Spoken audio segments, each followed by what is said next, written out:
Hello dear students, कैसे हैं आप लोग। आई होप आप सभी बढ़िया होंगे। सो डियर स्टूडेंट्स, आज हम देखेंगे इलेक्ट्रोकेमिस्ट्री। डियर स्टूडेंट्स, अगर आपको कोई भी डाउट आता है आज के इस वीडियो में तो आप पूछ सकते हैं कमेंट बॉक्स में। और अगर आप चाहते हैं कि इसी तरह से मैं आपके लिए वीडियोस बनाता रहूं so please do let me know in comment box. और अगर आपको मेरा वीडियो पसंद आता है तो वीडियो को लाइक और अपने फ्रेंड्स के साथ शेयर एंड चैनल को सब्सक्राइब करना ना भूलें। सो डियर स्टूडेंट, सबसे पहले हम रिवाइज करेंगे कॉन्सेप्ट नंबर 1। देखिए, यहाँ पर हम फोकस करेंगे कि कंडक्टिविटी क्या होता है और मोलार कंडक्टिविटी क्या होता है। तो सबसे पहले तो इनके रिप्रेजेंटेशन देख लेते हैं। कंडक्टिविटी कप्पा से रिप्रेजेंट किया जाता है और मोलार कंडक्टिविटी कैपिटल लैम्डा और अंडर स्क्रिप्ट में ये एम लिखा होता है। सो दोस्तों, कंडक्टिविटी या फिर मोलार कंडक्टिविटी को समझने से पहले मैं चाहता हूं कि आपको वन अपॉन रेजिस्टेंस क्या होता है ये पता हो। ओके, तो वन अपॉन रेजिस्टेंस होता है आपका कंडक्टेंस। ओके, इसको हम क्या बोलते हैं? Conductance. So dear students, let's say ये हमारा एक कंटेनर है और इसमें ये इलेक्ट्रोलाइट हमारा फिल्ड है।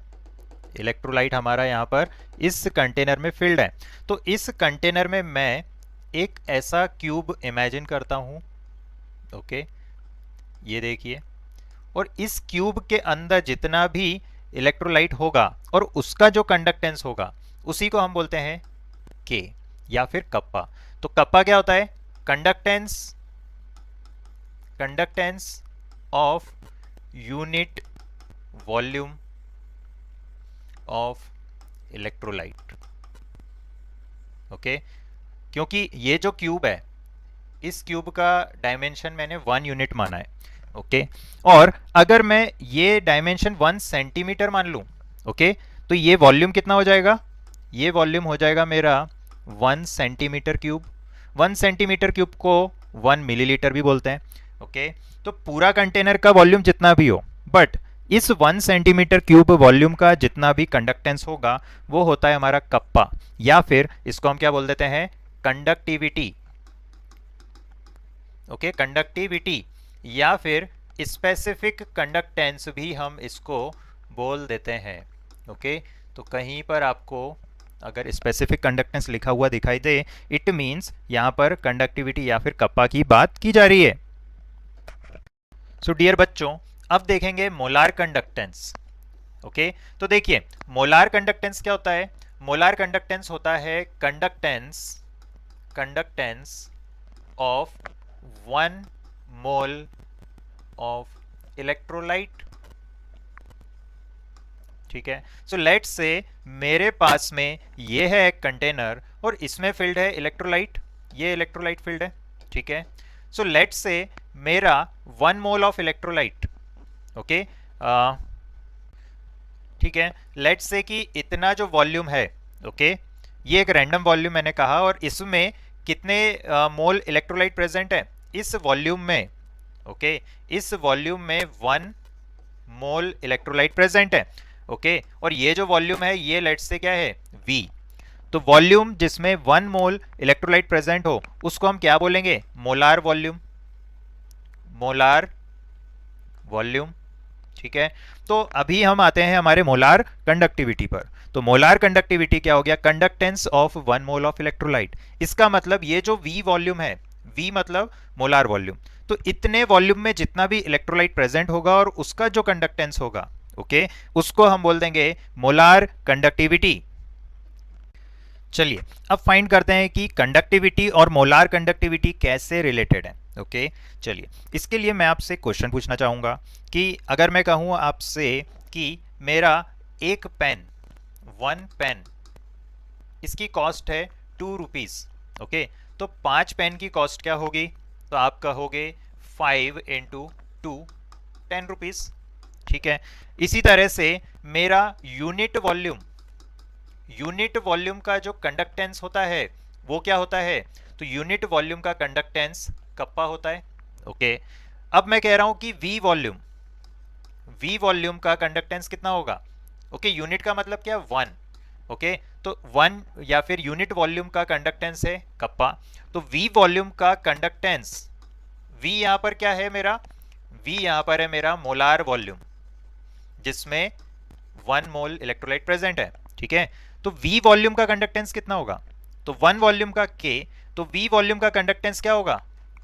कप्पा इंटू V, यही यूनिटरी मेथड लगा दिया।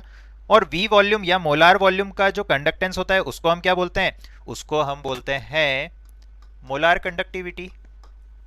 ओके, इसका मतलब मेरे पास में फॉर्मूला आ गया है मोलार कंडक्टेंस का और कप्पा का रिलेशन का।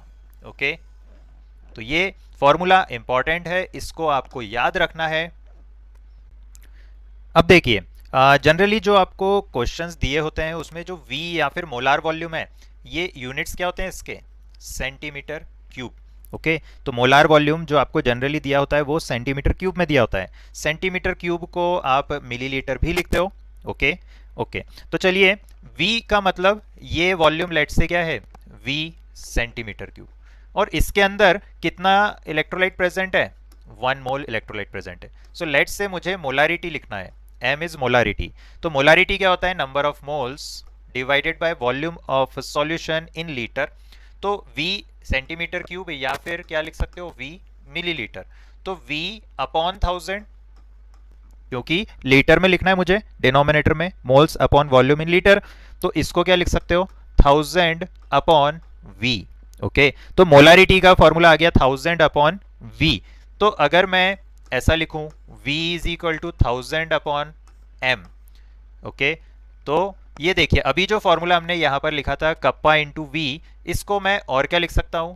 Kappa into 1000 upon molarity. तो ये एक और फॉर्मूला आ गया मेरे पास में। तो चलिए नेक्स्ट कॉन्सेप्ट देखते हैं, effect of dilution on kappa and molar conductance. Okay, dilution का मतलब क्या हो गया? हम वहां पर कॉन्सेंट्रेशन को डिक्रीज कर देंगे। ओके, चलिए इसको सबसे पहले K, इफेक्ट क्या होगा K या कप्पा पर? ये देखिए, ये लेट से मेरा एक कंटेनर है और इसमें ये इलेक्ट्रोलाइट फील्ड है। तो ये यूनिट वॉल्यूम का एक क्यूब मैंने लिया। ओके, और अब मैंने यहां पर क्या करा? डाइल्यूट कर दिया इस इलेक्ट्रोलाइट को। क्या करा? डाइल्यूट कर दिया। ठीक है, तो देखिए, अगर मैं इसको डाइल्यूट करूंगा तो मेरे जो आयंस हैं, okay, number of ions, density जो होगी आयंस की वो क्या हो जाएगी? डिक्रीज हो जाएगी। देखिए, on dilution number of ions per unit volume क्या होंगे? डिक्रीज हो जाएंगे। क्योंकि जब आप डाइल्यूट करेंगे तो आयंस तो आपने ऐड नहीं करे हैं, आपने वहां पर डाइल्यूट करा है, सॉल्वेंट ऐड कर दिया है। ओके, तो आयंस अब और दूर दूर चले जाएंगे एक दूसरे से। ओके, तो नंबर ऑफ आयंस जो है पर यूनिट वॉल्यूम कम हो जाएंगे। सो लेट से इस क्यूब के अंदर पहले मान लेते हैं कि 10 टू दी पावर 5 आयंस थे। ओके, ये पहले की कंडीशन है जब मैंने डाइल्यूट नहीं किया। कितने आयंस हैं? 10 टू दी पावर 5 आयंस हैं। और अब मैंने डाइल्यूट कर दिया, तो लेट्स से कि अब मेरे पास में लेट्स से आफ्टरवर्ड्स, मतलब आफ्टर डाइल्यूशन, लेट्स से मेरे पास अब कितने बचे हैं? 99,000। पहले थे 1 लाख, अब है 99,000। मतलब इस क्यूब के अंदर की बात कर रहा हूं मैं, इस क्यूब के अंदर की बात कर रहा हूं। ओके, क्योंकि जब मैं कप्पा को मेजर कर रहा हूं तो कप्पा को मेजर करना मतलब इस क्यूब या यूनिट वॉल्यूम के अंदर का कंडक्टेंस क्या है मुझे वो मेजर करना है। बाहर मुझे कोई मतलब नहीं है कि बाहर क्या हो रहा है। ओके, तो कप्पा या फिर आपका कंडक्टिविटी क्या होगा? डिक्रीज हो जाएगा, क्योंकि number of ions per unit volume क्या हो गए? डिक्रीज। तो कप्पा जो होता है ये डिक्रीज हो जाता है, डिक्रीजेस ऑन डाइल्यूशन। डाइल्यूशन करोगे तो कप्पा डिक्रीज होगा, चाहे स्ट्रॉन्ग इलेक्ट्रोलाइट हो या फिर हो वीक इलेक्ट्रोलाइट। इसका मतलब क्या हो गया कि डाइल्यूशन पर कप्पा ऑलवेज डिक्रीजेस।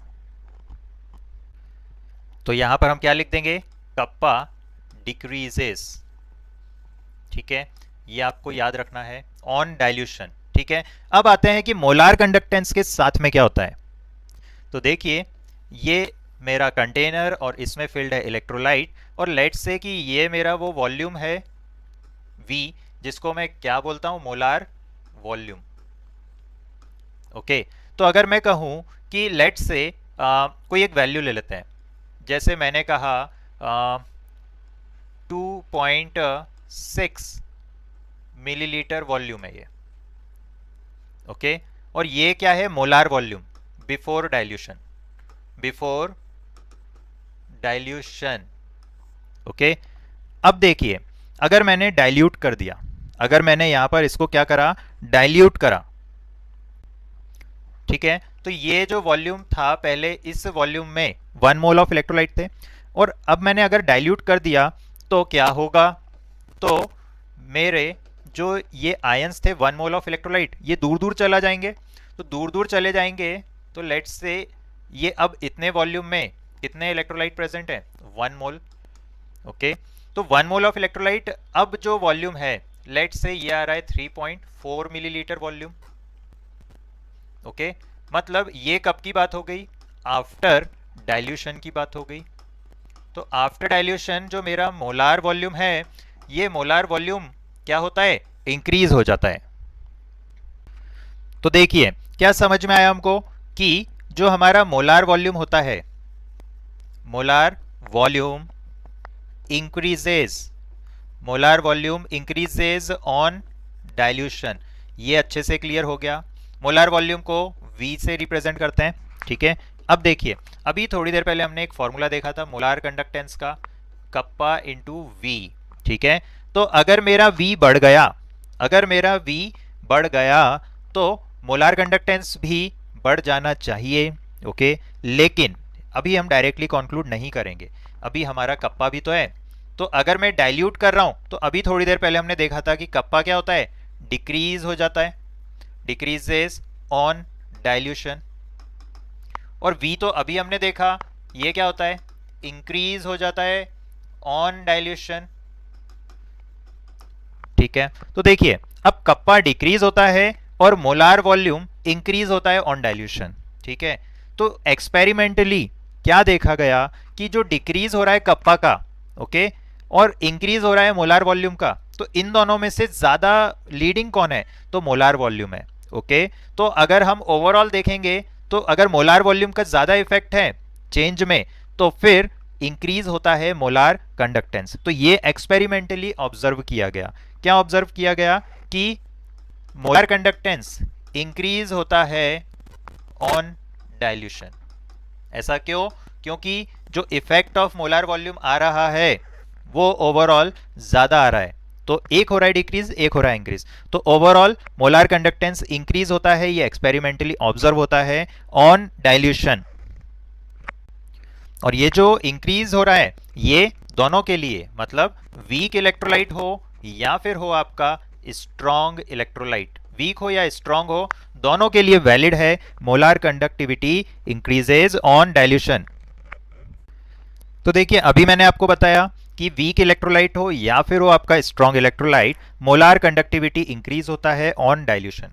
डाइल्यूशन का मतलब कॉन्सेंट्रेशन डिक्रीज कर रहे हो, ठीक है। तो ये एक ग्राफ है, इसमें वाई एक्सिस पर है मोलार कंडक्टिविटी और एक्स एक्सिस पर है under root of concentration, okay. तो देखिए सबसे पहले स्ट्रॉन्ग इलेक्ट्रोलाइट का ग्राफ कैसा आता है एक्सपेरिमेंटली, इसको देखते हैं। ये देखिए मैंने देखिए राइट टू लेफ्ट मूव करा, तो राइट टू लेफ्ट मूव करने का मतलब कॉन्सेंट्रेशन में डिक्रीज कर रहा हूं, मतलब डाइल्यूट कर रहा हूं। तो ये जो ग्राफ ऑब्जर्व होता है ये ऑब्जर्व होता है for strong electrolytes. Strong electrolytes जैसे KCl, NaCl, ओके, एक्सेट्रा। चलिए अब देखते हैं ग्राफ वीक इलेक्ट्रोलाइट्स के लिए। तो ग्राफ में y और x एक्सिस हमने सेम रखा है, molar conductivity and under root of concentration, ठीक है। तो मैंने अभी आपको बताया था कि जैसे जैसे आप डाइल्यूट करते हैं, मतलब कॉन्सेंट्रेशन डिक्रीज करते हैं, मोलार कंडक्टिविटी इंक्रीज होता है for weak electrolyte as well as strong electrolytes. तो देखिए यहाँ पर भी क्या होता है, इंक्रीज होता है वीक इलेक्ट्रोलाइट्स में, ठीक है। ये मैं वीक के लिए, वीक इलेक्ट्रोलाइट के लिए ग्राफ बना रहा हूँ। तो देखिए ये देखिए इंक्रीज होते जा रहा है, होते जा रहा है, होते जा रहा है, होते जा रहा है, फिर एकदम सडनली इंक्रीज हुआ, ओके। तो ये आपने देखा ग्राफ कि इसमें वीक इलेक्ट्रोलाइट्स में पहले तो इंक्रीज बहुत माइनर सा हो रहा था, बट सडनली एकदम से काफी ज्यादा इंक्रीज हो गया, ठीक है, फॉर वीक इलेक्ट्रोलाइट्स, ठीक है। तो ये आपको ग्राफ याद रखना है, आपसे क्वेश्चन पूछा जा सकता है ग्राफ देकर कि कौन सा इलेक्ट्रोलाइट होगा यहाँ पर, ठीक है। तो वीक इलेक्ट्रोलाइट का कोई एक एग्जांपल, तो जो कॉमनली यूज्ड एग्जांपल हो गया वो हो गया CH3COH, HCN, ठीक है। सो डियर स्टूडेंट्स, इस वीडियो के लिए इतना ही। अगर आप चाहते हैं कि इलेक्ट्रोकेमिस्ट्री रिवाइज करने के लिए मैं और वीडियोस बनाऊं आपके लिए, सो प्लीज़ कमेंट बॉक्स में लिखकर मुझे बताइए, मैं आपके लिए और वीडियोस लेकर आऊँगा। सो इस वीडियो के लिए इतना ही, मिलते हैं हमारे नेक्स्ट वीडियो में। Thank you for watching, bye bye.